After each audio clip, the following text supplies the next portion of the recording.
Pod Saúde, com Claudete Troiano. Olá pessoal, tá começando mais um episódio do nosso Pod Saúde. Pode e você deve se preocupar com a saúde, né? E aqui quem nos ajuda a fazer esse Pod Saúde é a Frame, essa grande produtora que nós temos aqui em São Paulo. Faz cinema, faz comerciais, faz séries aí para os canais a cabo, faz de tudo e faz o Pod Saúde também. Hélio Silimel, nosso diretor. Obrigada, Hélio. Obrigada a toda a equipe aqui da Frame. É muito gostoso estar aqui com vocês. E é bem legal chegar nesse estúdio e encontrar flores tão bonitas. Hoje tem até girassol da Estrelize em nossos estúdios. A Estrelize está em toda São Paulo e presentear com flores é sempre bom. E outros parceiros que nós temos aqui, a WS Adesivos, né, que tem muita coisa para você presentear os seus parceiros também e faz trabalhos em adesivos lindos. Obrigado, Ene, obrigada a todos vocês. As canecas que nós temos aqui do Pod Saúde com Claudete Troiano são da AWS. Aliás, avise o pessoal que eu estou na internet agora. Entre aí no canal Pod Saúde com Claudete Troiano. Nós já temos muitos episódios, já estão prontíssimos à sua disposição sobre vários assuntos de saúde. Hoje nós vamos falar sobre os rins, mas um órgão vital também. Mas nós temos muitos outros que eu acho que você vai gostar de assistir. Eu quero agradecer a Gregory, minha parceira há muitos anos, @Gregory da Henrique Schalman. Então é @Gregory Henrique Schalman, onde você vai encontrar roupas lindas, né? Como a Gregory faz para a senhora, jovem senhora, para mulher mais nova. E o Nino Bram, acessórios. Obrigada, Nino. Adorei os brincos, o anel, tudo aí, tá? Bom, dito isso, vamos ao nosso episódio de hoje, então. Neste episódio, nós vamos falar sobre os rins, 2 órgãos vitais do corpo humano que fazem parte do nosso sistema urinário, localizados em ambos os lados da coluna vertebral, atrás das últimas costelas. Eles se parecem com feijões. Você já viu, né? Já deve ter visto foto de rim. Parece assim um feijãozinho. Eles medem entre 10 e 12 centímetros e pesam cerca de 150 gramas. Agora, quando alguém te perguntar, você já pode falar: o meu feijãozinho, o meu rim, mede de 12 a 15 centímetros, pesa 150 gramas. É uma informação que agora você tem. Atualmente, gente, estima-se que 10% da população tenha alguma doença renal. E entre pessoas de 65 a 75 anos de idade, esse número você já sabe, né? Piora. Dobra. No Brasil, a inflamação crônica dos rins é a principal causa de insuficiência renal, que também pode ocorrer devido ao diabetes, à pressão alta, à hipertensão arterial. Para nos falar sobre essas funções, sobre os rins, sobre as doenças, sobre como tratar os rins corretamente, eu estou recebendo o Dr. Roberto Galvão, que é nefrologista, formado pela Escola Paulista de Medicina, membro titular da Sociedade Brasileira de Nefrologia. Seja bem-vindo, Dr. Roberto Galvão. Claudete, muito obrigado pelo convite. É uma honra, uma alegria participar aqui do podcast e conversar com o seu público, responder perguntas, tirar dúvidas. Muito obrigado mesmo. Eu que agradeço. Quem diria, hein? Ele me via no Mulheres quando era, acho que pré-adolescente, né? E hoje, você nunca pensou, né? Nunca imaginei, né? O que mundo fosse dá virar voltas, um médico. Né? Sim. Isso é que é legal no mundo, né? Que ele ia virar um médico nefrologista com grande atuação em canais no YouTube, com grande público, e que estaria aqui sendo entrevistado por mim, viu como o mundo é legal? Pô. Uma coisa que o Papa disse... Sempre vale a pena acreditar. É verdade, que eu gosto muito, deixa a vida te surpreender. Que a vida tem sempre surpresas pra gente. Com certeza. Não é verdade? Pô. E falar sobre os rins, que é tão importante, né? Quais as principais funções dos rins, doutor? As principais são aquelas que todo mundo intuitivamente imagina, né? Fazer xixi. Para que a gente faz xixi? Para eliminar excesso de água, a gente toma água e a água precisa hidratar o nosso organismo para fazer as funções vitais, metabólicas, enzimáticas. E a gente toma a água e o rim vai regular essa quantidade de água corporal. Quando tem Água em excesso, o rim vai produzir mais urina. Quando tem água faltando, a gente vai sentir sede e o rim vai diminuir a produção de urina para manter esse equilíbrio hídrico. O rim também controla sais minerais, controle do sódio, do potássio, do magnésio, do fósforo. Todos os sais minerais são regulados pelo rim. Além disso, o controle da pressão arterial é uma função importante. O rim também tem algumas funções menos conhecidas, como a produção de um hormônio chamado eritropoetina, que estimula a medula óssea a produzir glóbulos vermelhos, tem uma função endócrina de transformar a vitamina D na forma ativa da vitamina D, que é o calcitriol. Olha, enfim, importante. Tem N funções. E tudo que um faz, o outro faz? Se os dois forem saudáveis, eles têm exatamente a mesma função. O rim, a pessoa pode viver com um só?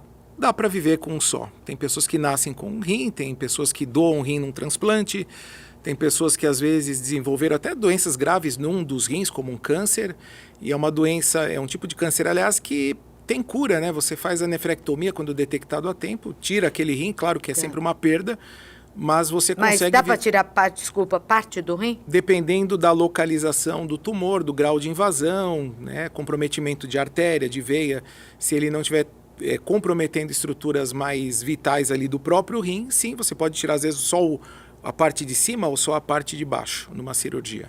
Corta o feijão. Corta o feijão no meio.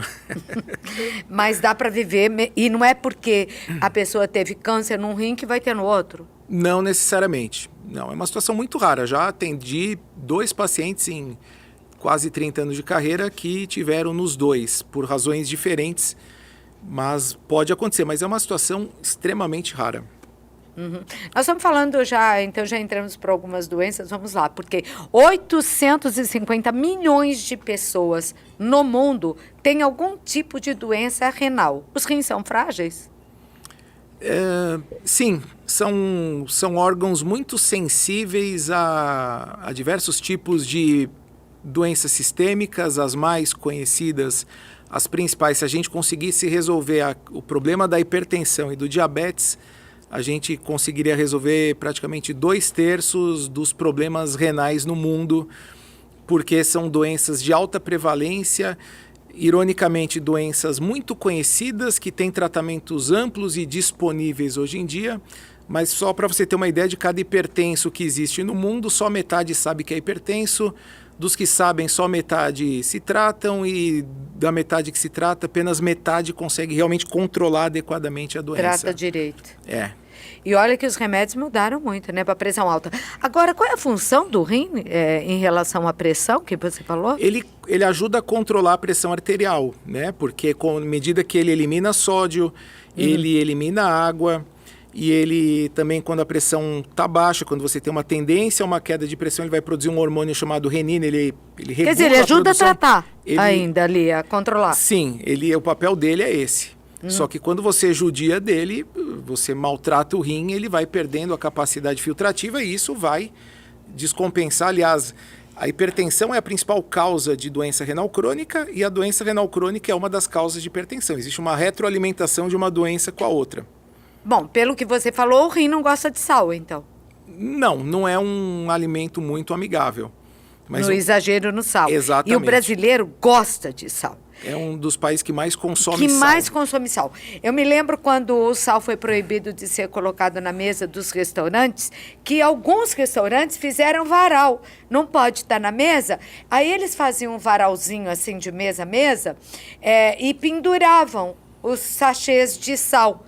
Não podia, a lei dizia que não podia estar na mesa. Aí estava no varalzinho em cima. Quer dizer, brasileiro gosta erroneamente de sal. Tinha um influencer que... E o sal sobe a pressão, não é? O sal sobe a pressão, mas eu acho que isso tem que ser através da conscientização. Eu acho que você regulamentar... É pior. Eu acho que é pior. E brasileiro é criativo, né? É criativo. Uma vez eu vi um influencer que levou um saco de 1 quilo de sal seasoning na época dessa lei, levou no restaurante e assim, não pode ter sal, então vou trazer o meu aqui. Mas só para provocar, né? Sim. E claro que era um deboche, mas em termos de saúde pública realmente faz sentido, mas eu eu nunca acho E que cardiologista não gosta de sal, eu já entrevistei vários, diz que o sal é prejudicial, chega o sal que tem na comida, que não precisa crescer mais Sim, sal na sim, alimentação, sim. porque é um inimigo da pressão alta. Uma dica para quem quer saber se está pondo muito sal na alimentação é a sede. Você acaba de comer, já termina o almoço com sede, quer dizer que você colocou muito sal. É um indicador de que você precisa reduzir a quantidade. Sentir sede é ruim. É verdade.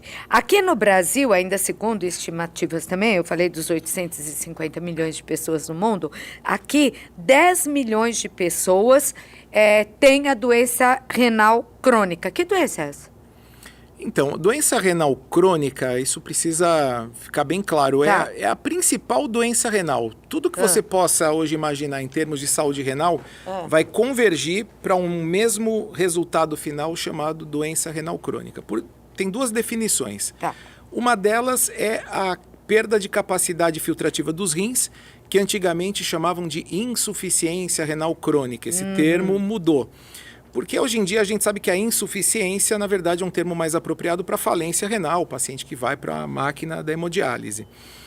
Você tem vários graus da doença renal crônica que não são a falência total.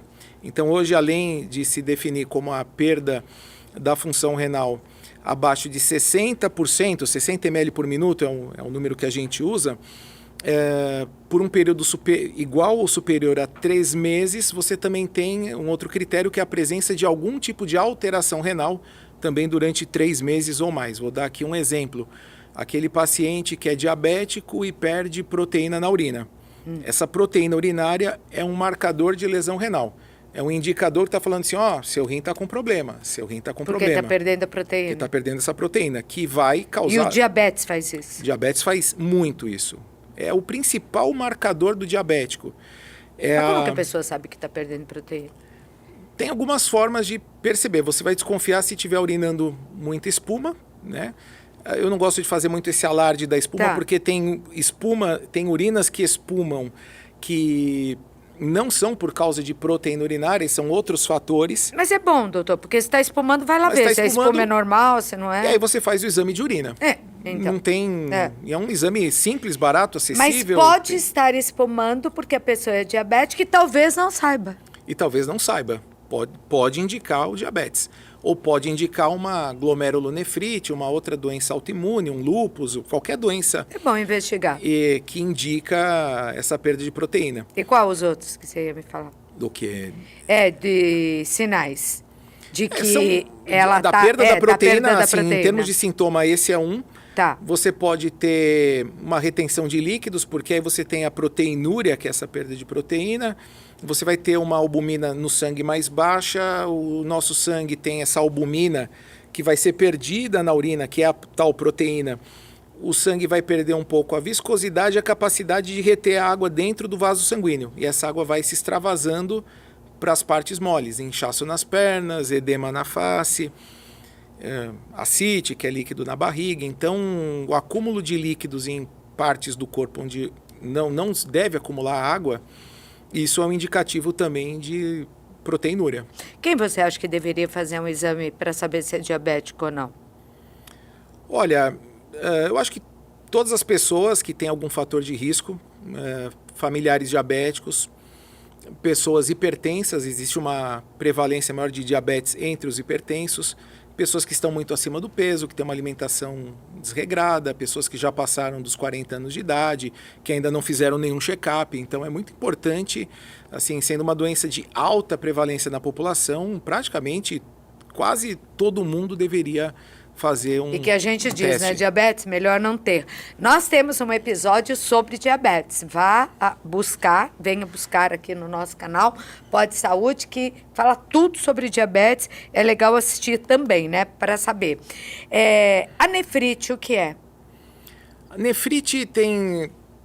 O nome, o termo em si significa inflamação no rim. E aí você tem 2 grupos que a gente precisa separar porque as pessoas confundem muito. Você tem, as mais conhecidas são as chamadas nefrites autoimunes, são as glomerulonefrites, que são doenças que atacam glomérulo, que é um filtrinho, cada rim tem 1 milhão de glomérulos. Nossa, Glomérulos. glomérulos de monte. E esses filtrinhos, eles vão sofrendo ali agressão por anticorpos, por antígenos ligados a anticorpos, por própria agressão do organismo. E vão inflamando. E vão causando uma inflamação nesses glomérulos que levam a uma perda da capacidade de filtração renal, vai causar proteinúria, essa que eu falei agora há pouco do diabetes, então proteína na urina, pressão alta, sangue. E é comum a nefrite? Não é muito comum, não é um tipo de Mas assim, tem tratamento, tem cura? Tem vários tratamentos e muitas delas são curáveis. Agora, uma coisa que a gente precisa falar aqui é das pedras nos rins, né? Os cálculos renais. Porque dizem que a dor é pior do que a dor do parto. E a dor do parto não é fácil, não. Os cálculos renais. Quem tem mais, o homem ou a mulher? Existe? Mas o homem. O homem? Tem mais... Por quê, sabe-se? Talvez, não sei, mais questões genéticas, hábitos de vida, talvez alimentação, massa muscular, enfim, mais aporte alimentar, talvez por conta disso. E é mais comum em um ou nos dois rins? É muito aleatório. Você tem, assim, quando o paciente ele forma aleatoriamente uma pedra, pode ser num rim, pode ser no outro. Tem 50% dos pacientes que têm pedras nos rins vão desenvolver um único episódio na vida e nunca mais vão ter. São episódios muito pontuais, às vezes por alguma variação na alimentação, enfim, formou uma pedrinha e saiu. Aqueles pacientes que têm a chamada litíase de repetição, que são os cálculos que vão e que voltam e que precisa fazer cirurgia, colocar duplo J e... Eu tenho uma pedreira dessa em casa. Todo ano vai... Meu marido já fez tudo isso. Esses pacientes costumam ter dos dois lados. E o mais importante, que poucas pessoas sabem disso, e é uma das lutas inglórias do meu canal do YouTube, que é a pergunta que mais fazem e a que menos as pessoas seguem essa orientação, que é fazer a investigação metabólica da causa da pedra. Cálculo renal tem causa. O exame é esse? Uma investigação metabólica. Não é que é um exame, é um conjunto de exames. É um pacote. Examina-se o quê, então? Você faz alguns exames de sangue para ver alterações hormonais. Vou dar um exemplo. Uma doença da paratireoide, que é uma glândula, são 4 glândulas aqui do pescoço que produzem um paratormônio, que é um hormônio que regula o cálcio do sangue. O cálcio no sangue tem várias funções, além da formação do osso, tem participação no sistema de coagulação, na parte de contração muscular, contração cardíaca. Sem cálcio, o nosso coração não bateria, você não teria batimentos cardíacos. Enfim, e essa glândula regula, se o cálcio está muito alto, ela vai produzir menos, se o cálcio está baixo, ela vai produzir mais. Se você tiver um tumorzinho, ainda que seja benigno, que é o adenoma de paratireoide, a glândula assume uma autonomia, ela começa a produzir muito hormônio e vai ficar mobilizando, roubando, sequestrando o cálcio do osso, jogando no sangue. Sequestra do osso, joga no sangue. E você vai ter hipercalcemia e o rim. O rim não é bobo, ele pensa assim, poxa, tem muito cálcio aqui. Eu falei no começo do podcast que uma das funções é eliminar sais minerais. Ele vai eliminar muito cálcio e aí você vai formar pedra por causa de uma doença hormonal. Por isso que esses mitos que as pessoas ficam, tomar água é importante? Óbvio, tem que tomar muita água. Quanto, na sua opinião? Ou depende da pessoa? Para quem tem cálculo renal, tem que se hiperidratar. Se não havendo nenhuma restrição hídrica, não sendo um paciente com cardiopatia, nada... É coisa aí de 3 litros, 4 litros por dia. Nossa, líquidos, água, ajuda, é o principal fator de solubilizar a urina. E normal, uma pessoa normal que... Em média aí 2 litros, 1,5 litro, 2 litros de água. Isso é necessário? Tem muito a questão da sede, isso varia muito de região para região. Regiões mais quentes, você vai tomar mais água e nem vai perceber que está tomando mais água. É verdade que quem não toma muita água não sente sede? Quem não toma... Muita água... Não sente sede, que só sente sede quem está habituado a tomar água. Não sei, não. Acho que não. Eu sou uma pessoa que eu não tenho muita sede, sabia? E você toma muita água? Não. Não toma. E não tem sede, não toma? Se você não tem sede, se você por alguma razão não tem sede, você não vai tomar muita água. Acho que isso é uma coisa meio... Dá para se basear pela urina? Se a urina está mais amarela, mais clara? Sim, isso sim. O estado de hidratação você vê pela sede, embora diga-se que quando você sente sede é porque já desidratou muito, sim, é uma verdade. Você deveria se atentar ao hábito de tomar água para evitar de chegar nesse nível de desidratação, com boca seca, língua grudando e tal, e já preventivamente tomando um pouco mais de água. Qual a Mas função da água no nosso organismo, além dos rins? A água, o nosso corpo é formado 70% de água. A principal função dela é compor o nosso organismo. Ele é formado por água. Sem água, as células do coração que eu falei, elas não se contraem. O seu cérebro não funciona. Imagina um neurônio sem água, desidratado. Ele morre, as células morrem na ausência de água. Então é basicamente a manutenção da própria vida. Por isso que Nossa, o nosso corpo, depois dessa eu vou tomar água, nada de refri. Nossa, a gente precisa de água. Voltando a falar sobre as pedras nos rins, os cálculos renais, chá de quebra-pedra ajuda? Funciona isso? Ajuda. Essa é outra questão. Tem um estudo de 2019 do Hospital das Clínicas, é um grupo multidisciplinar, até o professor Miguel Srugi, que é um urologista muito conhecido aqui no Brasil, ele foi um dos coordenadores dessa pesquisa, junto com nutricionistas, outros médicos, enfim, foi uma pesquisa onde eles aplicaram o chá de quebra-pedra numa população de portadores de cálculos renais, não exatamente aquelas pedreiras, cálculos enormes, mas pessoas que tinham ali 1, 2, 3 cálculozinhos em cada rim, e ao longo, se eu não me engano, faz tempo que eu li esse artigo, mas 12 semanas de uso do quebra-pedra, após 12 semanas, eles fizeram o controle com esses exames que eu falei da urina, para analisar cálcio na urina, fósforo na urina, ácido úrico, todos os elementos que podem formar pedras. E ao final desse período, o quebra-pedra melhorou o ambiente metabólico, a composição urinária e, por ultrassom, houve uma redução no número e no tamanho das pedras. Então, a resposta é sim, quebra-pedra colabora bastante com a questão da formação de pedras, mas não é o suficiente. O problema é que as pessoas vão sempre se apoiar em uma das questões. Então eu vou tomar muita água. Ou só vou tomar quebra-pedra porque o médico lá no podcast falou que é bom. É bom, mas se você não fizer o estudo metabólico, a investigação para detectar... O melhor é pedir para o médico estudo metabólico. Exato, para detectar a causa. E aí vai saber por que o Exame teu corpo está produzindo. Sangue e urina de 24 horas. Certo. Para ver esses elementos. Agora, principalmente quem tem vários episódios, né? Sim, os de repetição, principalmente esses pacientes. Porque a pessoa se sente muito mal, acaba vomitando, é horrível. Não, e a vida, e a dor, né? A qualidade de vida, porque ela vai formar pedra sabendo que daqui 6 meses vai voltar no urologista para fazer outra cirurgia. E vai ter. E tem tratamentos modernos para isso? Você falou o uso de ultrassom é para quebrar. Ultrassom para fazer o diagnóstico. Tá. Existe, não, ultrassom não, é outra coisa. É o alitotripsia extracorpórea, assim, para você esse quebrar. Difícil aí. Aquela de bombardear as pedras. Isso.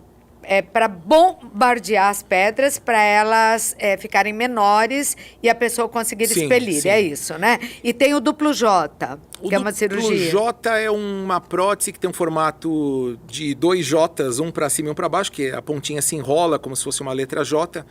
A ponta superior vai ficar dentro do rim, a ponta inferior vai ficar dentro da bexiga para permitir o fluxo urinário, para a pedra não causar obstrução do canal ureter. É para isso que tem esse catéter. Mas ele é provisório. A ideia não é que a pessoa fique conviva com isso. Você falou de modernidade do tratamento. Eu não sou urologista, eu não mexo com a parte cirúrgica, mas tem várias técnicas hoje para implosão de pedras, laser, técnicas endourológicas, enfim. Na parte preventiva também tem vários tratamentos, nem tão modernos assim, porque são conhecimentos até já que superados, mas o grande problema é que as pessoas não fazem essa investigação. E aí você tem, por exemplo, vou pegar aqui um dos elementos da urina de 24 horas, citrato urinário, que é a substância que tem nas frutas cítricas. Esse citrato é o principal elemento que faz a urina, que os cristais se repelirem, para os cristais não se juntarem e não formarem as pedras. Na urina de 24 horas você pode ter um citrato muito baixo. Qual é o tratamento? Tomar citrato. Tem forma de medicamento, farmácia de manipulação. Ou até mesmo... de frutas todas as cítricas? O limão é a mais rica no citrato. Tá. E as outras são calóricas. Você vai comer um abacaxi por dia, ninguém aguenta. Mais umas 2 fatias. Mas você eventualmente tomar o suquinho de uma limonadinha todo dia, 2 limõezinhos espremidos, isso tem até um estudo que mostra que isso é suficiente para corrigir o citrato urinário. Olha, que interessante, muito interessante. O limão não é na caipirinha, é com água. Tem um vídeo que eu fiz que eu, aliás, eu falo das dicas, não tomar a caipirinha, eu falo da caipirinha. Tá certo. Mas o limão com... Você sabe que todos aqueles anos que você me via no Mulheres fazendo programa, e era programa de 4 horas e meia de duração que chegamos a fazer, eu sempre, na minha vida da televisão, eu tomei água com limão, sem açúcar. Intuitivamente, sei lá, porque eu gosto do limãozinho na água, né? E eu já falei para vocês que eu não tomo muita água, então eu aproveitava durante o programa, que você fala mais, né? Desgasta. E como eu não sei, eu acho que a água não tem sabor de nada. Então, o limão me ajudava a tomar um pouco mais de água. Ainda bem que não tem sabor de nada, porque quando tem algum sabor, quer dizer que ela está contaminada com alguma coisa, né? Você tem toda a razão. A água tem que ser pura. Verdade. Né? Agora, você já ouviu dizer, é verdade que quem tem pedra nos rins ou problema nos rins não pode comer carambola? Não é a questão do renal crônico. É o paciente, assim... O que tem a ver a carambola com... Assim, a carambola, ela tem uma neurotoxina, que eles chamaram de caramboxina. Um nome que eu não achei muito criativo, mas é uma substância que tem uma estrutura que é semelhante a de um aminoácido. E essa substância, quando ela acumula no sangue, ela provoca lesões no sistema nervoso, convulsões e tal. Inclusive com alto risco de óbito. Então, paciente que faz hemodiálise, isso daqui eu vou até olhar aqui para a câmera, mas... Isso mesmo. Mas, assim, não é novidade. Os renais que estão assistindo esse podcast, eles sabem muito bem. Já é um assunto bastante conhecido por eles. Mas tem muitas pessoas que são renais crônicas e não têm diagnóstico porque não têm acesso à saúde, a um convênio, a um médico. Não sabe que tem? Não sabe que tem a doença renal, porque é uma doença silenciosa.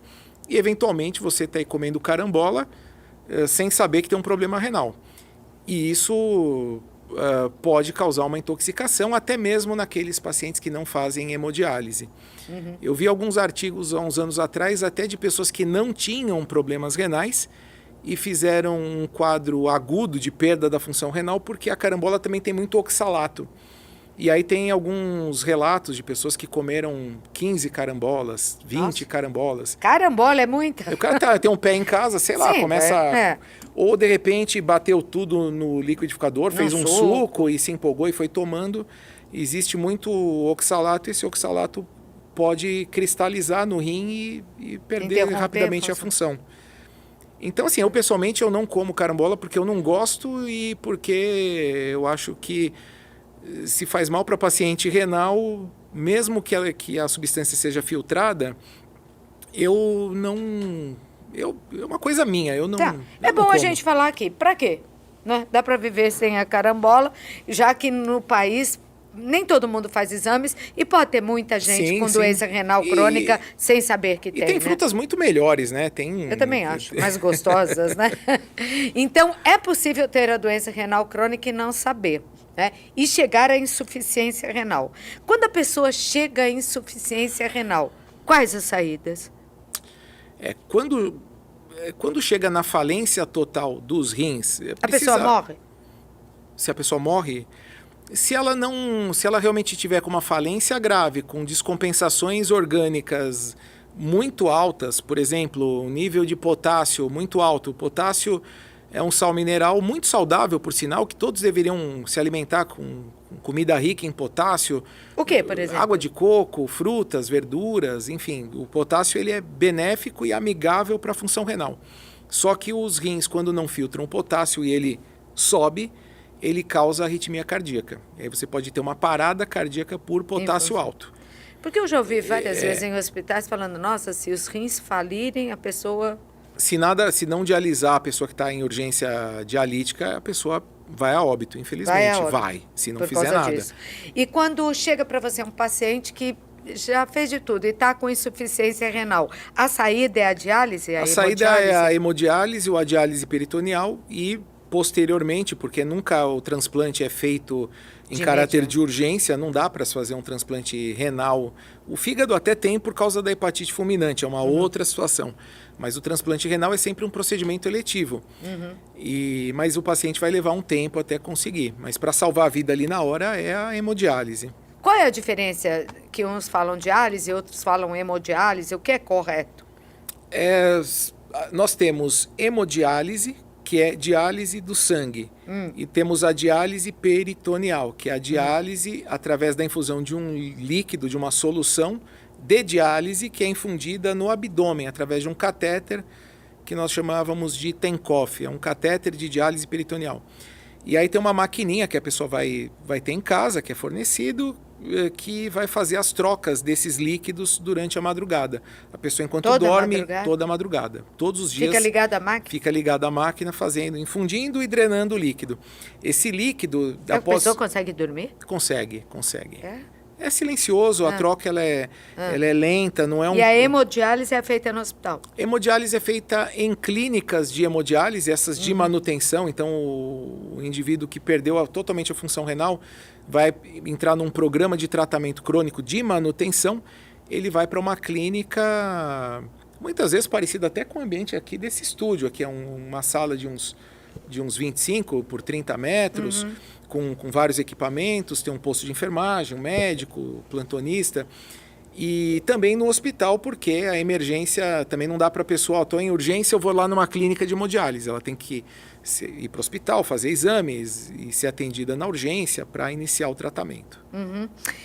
E não dando jeito na situação, transplante. Obedecendo-se, é lógico, né, critérios, uma fila, eletivo. A repórter Marcela Troiano foi conversar com o Dr. Álvaro Pacheco, nefrologista e diretor científico da Sociedade Brasileira de Nefrologia. Conhece? Foi meu professor na faculdade, na residência, um grande amigo. Que bom! Então vamos ver ele em ação aí com a Marcela. No Einstein, na época que eu trabalhei lá, muito legal, do Dr. Álvaro. Tá certo. E exerce esse cargo de diretor científico da Sociedade Brasileira de Nefrologia. E eles vão falar sobre transplante de rins, aquilo que você quer saber ou precisa saber. Vamos ver.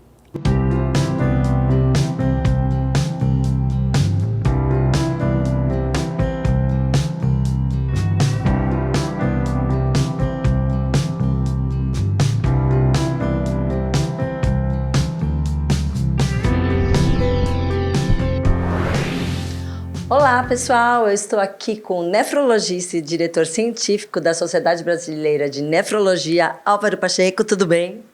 Oi, tudo bem, Marcela? Obrigado pelo convite, é um prazer aqui a oportunidade de discutir esses aspectos de transplante renal com vocês. Nada melhor do que estar com você para tirar algumas dúvidas sobre transplante de rim. E eu queria saber quando é necessário fazer. Qualquer pessoa que tenha uma doença renal crônica avançada eu digo é que ela já está precisando de uma substituição da função renal, seja fazendo diálise ou na iminência de necessitar o tratamento por diálise, essa pessoa é sempre uma candidata ao transplante renal. Há contraindicações? Deixa eu fazer um parênteses antes. O transplante renal é o melhor tratamento para qualquer pessoa que necessite substituir a função renal, ou seja, fazer diálise. É o melhor tratamento. Por quê? Porque a pessoa tem uma vida normal, uma qualidade de vida melhor e uma melhor sobrevida comparada com os pacientes que vão ficar em diálise.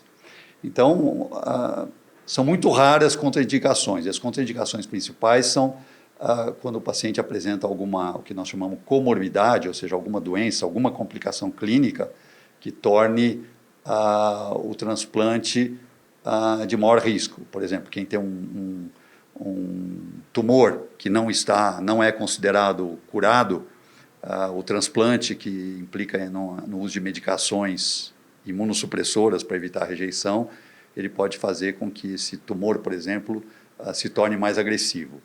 A grande maioria das complicações clínicas, por exemplo, uma complicação cardíaca, não é uma contraindicação, e pelo contrário, um transplante renal bem sucedido, de certa maneira, até protege o coração. Ai, que bom. E você falou da rejeição, né? Como que acontece esse tipo de rejeição? Então, todos os pacientes, independente se ele fez transplante com doador vivo ou com doador falecido, ele vai sempre precisar usar medicações para evitar a rejeição. E essas medicações que nós temos aqui no Brasil são as medicações disponíveis no mundo inteiro, então nós temos as melhores medicações, mas mesmo utilizando essas medicações, ao redor de 20, 30% dos pacientes podem apresentar um episódio de rejeição, que não significa perder o rim, mas ela precisa ser detectada, diagnosticada e tratada o mais rapidamente possível, e mais de 90% desses episódios de rejeição eles são reversíveis. Então não é uma complicação muito importante a rejeição. O transplante é um tipo de cura? Não é um tipo de cura porque a pessoa que fez o transplante ela vai precisar sempre estar sendo acompanhada, sempre fazendo exames, ela vai sempre precisar utilizar medicamentos imunossupressores para prevenir a rejeição, então ela precisa de um acompanhamento permanente pelo nefrologista. Mas é o retorno a uma vida praticamente normal. Que bom, uma esperança, né? E no cuidado pós-operatório?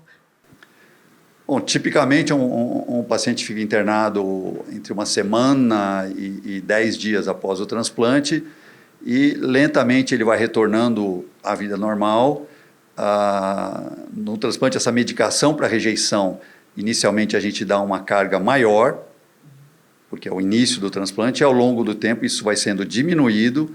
Em geral, ao redor de 4 meses já está no que a gente chama nível de manutenção e o paciente tem uma vida totalmente normal. Pode voltar às atividades, atividade física, atividade de trabalho, em geral, depois de 2 meses.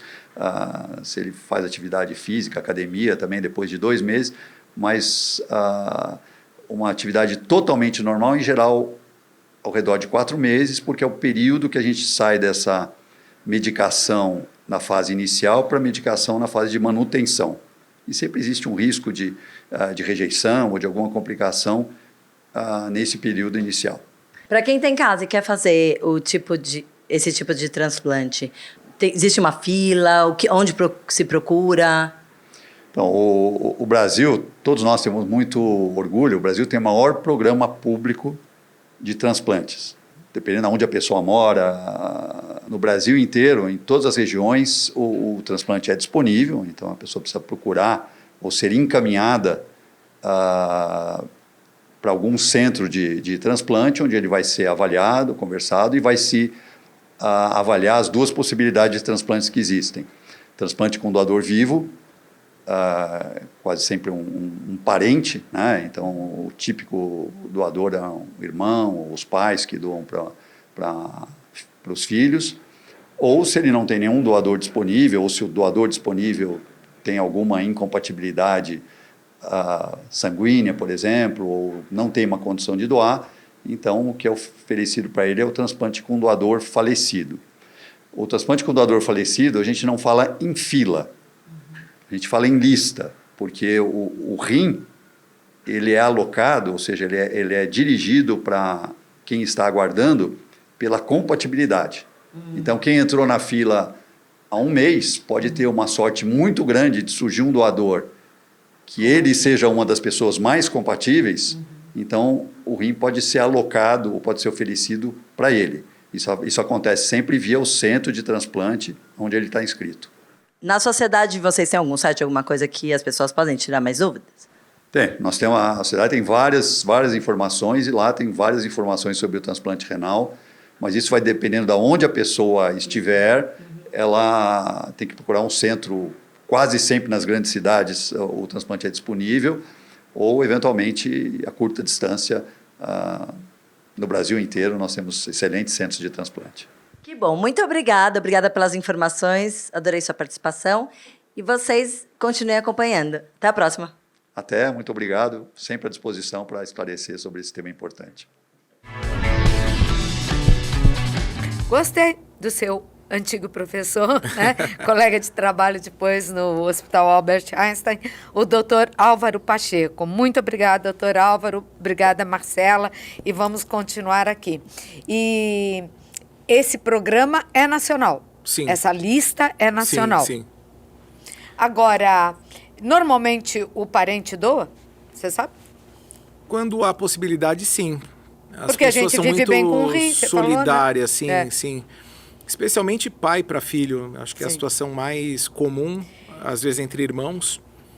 Mas essas doenças que nós citamos aqui, até chegar, como explicou o Dr. Álvaro Pacheco, ao transplante, elas têm um caráter hereditário, o caráter genético pesa para problemas nos rins?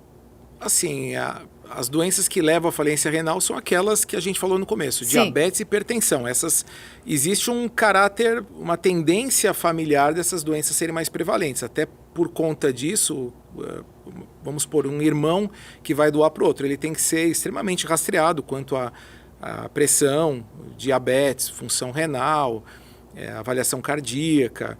E claro que existe... Porque pode ter aquelas mesmas doenças que vão levar também Sim. à Isso tem que ser insuficiência. levado em consideração, porque não adianta ele ser doador e daqui 5 anos ele está precisando da hemodiálise, né? Uhum. Crianças podem chegar a ter insuficiência renal? Sim. Problemas renais? Sim, sim. Tem, principalmente malformações congênitas, acho que é a principal causa. Eu não trabalho em pediatria, mas malformações congênitas, algumas glomerulonefrites, doença de refluxo, né, vesícula ureteral, tem algumas doenças que levam à falência renal em criança.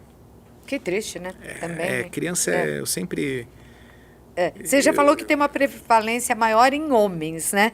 E agora saber que é mais uma informação para as mães. Tem que ficar esperto com isso também. Especialmente, uma coisa importante é que quando a gente fala em crianças, né, eu estou aqui me referindo àquelas crianças com malformação, crianças muito pequenas, mas lembrar que crianças e adolescentes no mundo atual tendem a se tornarem pequenos adultos com os problemas dos adultos.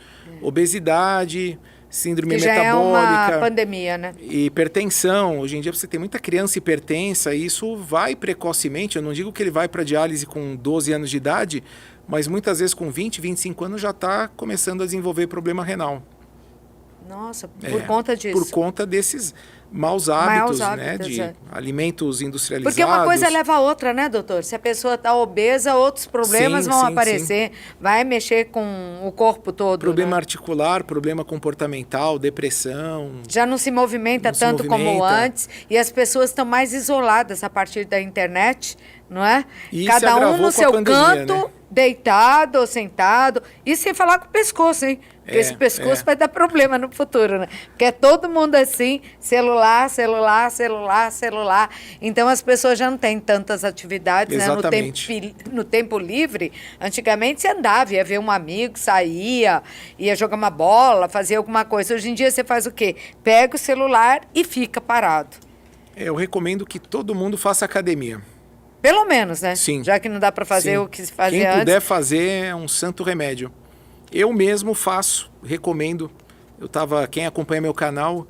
Você sentiu diferença? E assistiu meus vídeos antigos, viu que esse médico é gordinho, esse médico fala uma coisa e faz outra, né? A gente não confia muito, né? Por exemplo, vai no endocrinologista, que é gordo, como que você vai confiar no regime que ele vai te dar? Se ele próprio não emagreceu? É complicado, mas... E aí o que aconteceu com você, me conta? Do gordinho, eles começaram a falar, e você foi para academia? Mas não por causa disso, foi por uma conscientização também, vida de médico, muito estresse, trabalha aqui, pega o carro, vai para lá. Então, assim, você quer salvar o mundo e você não cuida de você mesmo, né? Isso é um problema de vários médicos. Você vai ver várias entrevistas na televisão e você vê muitos colegas acima do peso. E eu resolvi mudar meu estilo de vida, uma coisa que para mim fez muito bem. E você notou isso em exames? Sem sombra de dúvida, melhorar colesterol, enfim. Eu não conseguia subir uma escada sem ter cansado. 20 degraus. Mas você emagreceu quanto? Uns 15 quilos, mais ou menos. Só com exercício e alimentação? Alimentação e exercício.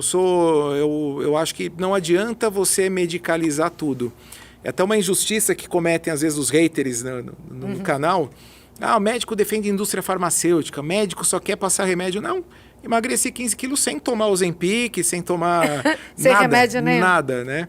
E Só controlando a boca. é o e pontapé se inicial. É exercitando. claro que você precisa, se tem pressão alta, tem que tomar remédio para pressão. Se você Sim. tem diabetes, tem que tomar um medicamento. Mas esses medicamentos não vão funcionar, os desfechos clínicos não vão ser bons se você não mudar o estilo de vida. E modificações de estilo de vida são sempre colocados em segundo plano, porque os pacientes, na verdade, também são muito ocupados, não tem tempo, né? E dá trabalho comer direito, fazer comida em casa, cortar uma salada, temperar. É mais fácil apertar um botão no aplicativo ali do celular, chamar o iFood e trazer alguma coisa pronta, Sim. com muito sal, né, de preferência. E com as crianças muita... também estão nessas, né? E as Acabam crianças estão entrando. nessa. Por isso, adquirindo doenças que antes só teriam quando a vida começa aos 40.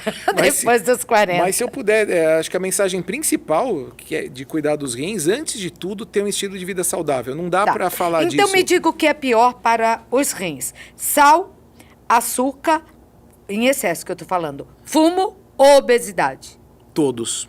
Todos. Todos. Então, eu vou repetir para você. Sal, açúcar, fumo, obesidade.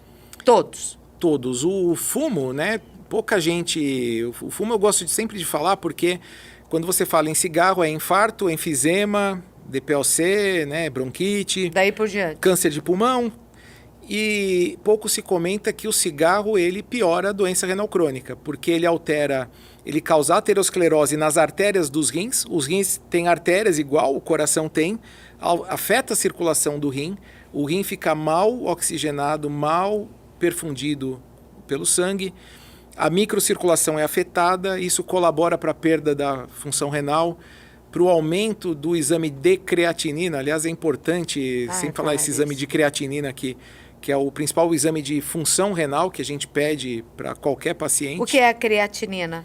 A creatinina é um metabólito, resultado do metabolismo da creatina, que tem no músculo, né, que é produzido pelo fígado, o próprio rim produz um pouco de creatina, que é usado como fonte energética para a gente ter nossas atividades. Sim, eu estou perguntando porque tem muita gente suplementando sem orientação com creatina. Essa é outra pergunta. Para quem é saudável não tem problema, pode consumir. Não tem nenhum estudo que fale que creatina afeta o rim. Para quem já tem doença renal, precisa avaliar caso a caso, mas eu posso dizer que na maioria das vezes eu não indico o uso da creatina porque ela atrapalha a avaliação da função renal. Ainda que ela não prejudique exatamente o rim, o fato dela atrapalhar a interpretação que o médico tem do exame de creatinina, de como exatamente está a função renal, eu posso, de repente, estar fazendo um diagnóstico errado, deixando assim, interpretando que uma elevação, de repente, é um problema mais grave do rim, que não é, simplesmente porque ele está consumindo muita creatina. Mas existe o exame e que deve ser feito, então, e que o médico vai indicar. Sim, o problema é que a creatina vai afetar o resultado da creatinina. Ixi. A creatinina, então, no exame de sangue, você não vai conseguir só com ela olhar e falar assim, seu rim tá bom. Por quê? Porque você mascarou para cima o resultado dela pela ingestão da creatina. E aí vem um cálculo junto da creatinina que é TFG, taxa de filtração glomerular, que é o percentual de funcionamento do rim. E esse exame está mascarado pelo consumo da creatina. Eu recebo dezenas de mensagens por dia de pessoas desesperadas. Minha TFG quer dizer que agora eu só estou com 50% de função renal? E aí você tem outros testes para fazer se realmente é isso que está acontecendo. Aí tem a urina de 24 horas, que é aquela que serve para pedra no rim, você faz o clearance de creatinina, que aí você dosa a creatinina na urina também para ver como que ela está sendo filtrada, e um exame mais moderno chamado cistatina C. Também é um exame que a gente usa bastante hoje. Quer dizer, procurar o médico sempre, né? Tem que procurar. Mas duas últimas perguntas Claro. aqui que eu queria fazer. Quem toma muita cerveja, eu já vi, faz muito xixi. Levanta toda hora, vai fazer xixi. Levanta toda hora, vai fazer xixi. Isso é ruim? A cerveja atrapalha de alguma maneira? Vamos lá, o fato de fazer mais xixi, não, mas tem que lembrar que a cerveja ela tem álcool. O álcool é nefrotóxico, o álcool é agressivo para os rins. O álcool causa hipertensão e ele desidrata também. Então, mesmo a cerveja ainda é uma das bebidas que menos desidratam, porque ela é muito aquosa, tem muita água, o percentual de álcool é 5%, que não é muito. Mas quem toma uísque, vodka... Esse está agredindo mais o rim. Claro Tem que que tomar cuidado. vai depender muito também de quanto uísque e quanta cerveja você toma. Se o cara tomar 10 garrafas de cerveja por dia, ele está agredindo mais do que um cara que toma um dedinho de uísque. E a cerveja também ela pode piorar o ácido úrico, enfim, tem calorias, engorda. Assim, é gostoso cerveja, eu tomo, mas tem que ser uma moderação. coisa com muito... E moderação é você tomar assim no fim de semana, uma boa cerveja, uma latinha ali de uma Não, mas o povo de uma toma muito mais. boa, né? Mas no máximo, e para isso, para quem já está acostumado a tomar. Aliás, eu sempre digo essa frase em outros locais onde eu já dei entrevista, jamais o consumo de álcool deve ser estimulado sob qualquer pretexto, né? Nenhum pretexto, porque é bom para o coração, porque os polifenóis que tem no vinho protege o coração. Nem o vinho? Não, o problema é que as pessoas querem um salvo-conduto do médico para encher a cara. Essa é a questão. Ninguém tá... O cara do vinho pode crer, ele tá pensando numa garrafona de vinho, numa pizza 4 queijos, no sábado à noite. Ele não tá pensando numa dieta do Mediterrâneo, com amêndoas, com queijo branco, com saladas em abundância, azeite, e aí ele vai tomar aquele dedinho aqui do vinho, porque ninguém faz isso na prática. As pessoas, infelizmente, estão... Isso é uma epidemia mundial de maus hábitos, de alcoolismo, de dieta industrializada, dietas... Aliás, numa idade bem precoce, o alcoolismo. Sim, e as sim, mulheres sim. bebendo cada vez mais. Sim. Por isso que eu tenho muito cuidado quando falo de álcool, quando eu falei da cerveja, de uma boa marca. Para quem toma uma cerveja, poxa, você toma uma latinha, ou 2, assim, uma coisa moderada no sábado, mas depois não vai tomar no domingo, na segunda, na terça. Né? Tem que ser, para quem está acostumado e tem controle sobre isso, com muita moderação. Mas sempre lembrar que álcool não existe dose segura, não se deve pegar o filho adolescente, toma aqui com o pai, que isso aqui... Porque esse hábito pode levar, você pode criar um alcoólatra em pouco tempo dentro da sua casa. Pelo que eu entrevisto médicos uma vida inteira praticamente, faz mal para todo o organismo. Sim. Não é para os rins só, Sim. né? Vai prejudicar. É como você falou, né, doutor? Uma coisa puxa a outra. Vai levar a doenças que vão prejudicar outros órgãos eu sou muito vitais. adepto, eu tenho uma polêmica no meu canal do YouTube que é a cerveja sem álcool. E eu falo bem do produto.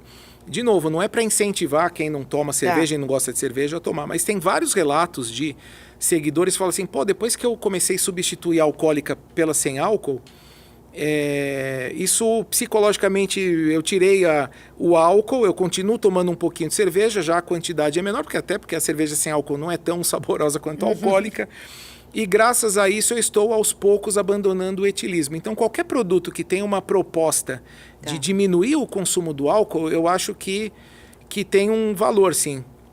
Mas é diferente de você chegar para uma pessoa e falar, beba, porque isso vai fazer bem para os rins. Não é isso. Mas para quem está deixando de beber, eu acho que... E na Europa, tem aquelas competições, Tour de France, canoagem, tem várias marcas como a Erdinger que patrocinam eventos esportivos com cerveja sem álcool. Na Europa... que vem aumentando. Aqui no Brasil já é possível encontrar de várias marcas. Lá eles têm uma visão de que é um produto para jovens que querem estilo de vida saudável, que vai numa balada e já não quer encher a cara, né? O cara quer só curtir ali um momento, mas também quer tomar alguma coisa e tal. Então isso eu acho que é positivo dentro de tudo aqui que eu falei. Bom, então seu recado final para quem quer cuidar bem dos rins e deve. Bom, para você que quer cuidar bem dos rins, em primeiro lugar, você deve se inscrever no canal Nefrologista do YouTube. Vai aprender muita coisa. Onde eu Deixa falo... eu pegar aqui para falar. É canal... É isso. É o nome @nefrologista. No YouTube e no Instagram. É só isso, @nefrologista. É só isso. E assim, a gente tem muitas dicas de saúde, em geral, como você interpretar a sua própria função renal. Entender qual é o verdadeiro papel dos rins, lembrar que doença renal crônica é uma doença silenciosa e que pode levar em pouco tempo uma pessoa para uma máquina de hemodiálise e que o melhor caminho para você não ir para uma máquina de hemodiálise é fazendo a prevenção, com bons hábitos de vida, check-up, diagnóstico precoce, especialmente aí é um tripé da nefrologia preventiva, que é creatinina, exame de sangue, exame de urina, simplesinho exame de urina e medir a pressão arterial. Assim, com isso daqui, se isso estiver em dia, estiver normal, você já reduziu aí em 80% a chance de ter. Claro que tem doenças renais que precisam de outros exames um pouco mais sofisticados, mas no geral, o grosso você vai eliminar com esses 3 exames. Lembrei agora, posso pedir mais 2 coisinhas? Claro, Primeiro, claro. cisto no rim é perigoso? Em geral, não, porque Tá. assim, o cisto renal é aquela bolinha de água que aparece no exame de ultrassom que você fez, porque o ginecologista, o gastro pediu. E se for descrito como cisto renal simples, de dimensões preservadas, ali 1 centímetro, 1,5 centímetros, 2, com conteúdo aquoso e tal, não é perigoso. É uma coisa que você convive bem, não precisa tratar, não tem que operar, não tem que fazer nada. Se for um cisto complexo, cisto irregular, com paredes calcificadas e septos, enfim, se tiver alguma complexidade, aí Procurar um importante, nefrologista. ou um urologista também, é outro Tá. especialista que trata muito bem cisto. E se houver uma suspeita aí sim de ser um tumor, alguma coisa maligna, aí tem tratamento também. Esqueci a segunda coisa, mas fica para segundo episódio com o Tá doutor, bom, tá bom. que a gente tem muita coisa aqui para conversar com ele ainda a respeito da nossa saúde, a respeito dos rins. Eu conversei com o doutor Roberto Galvão, nefrologista, e sintonize lá, @nefrologista, no Isso mesmo. YouTube, no Instagram. No Instagram. Vai estar vendo aí todas as orientações do doutor. Agradecer aqui a todo o pessoal da Frame, a você que me acompanha, e avise aí seus amigos, por favor. Avise as mães, que aí as mães pedem para os outros assistirem também, que eu agora estou na internet, aqui no YouTube, no nosso Pod Saúde, tá? Inscreva-se, Pod Saúde, com Claudete Troiano. Beijo, beijo, tchau.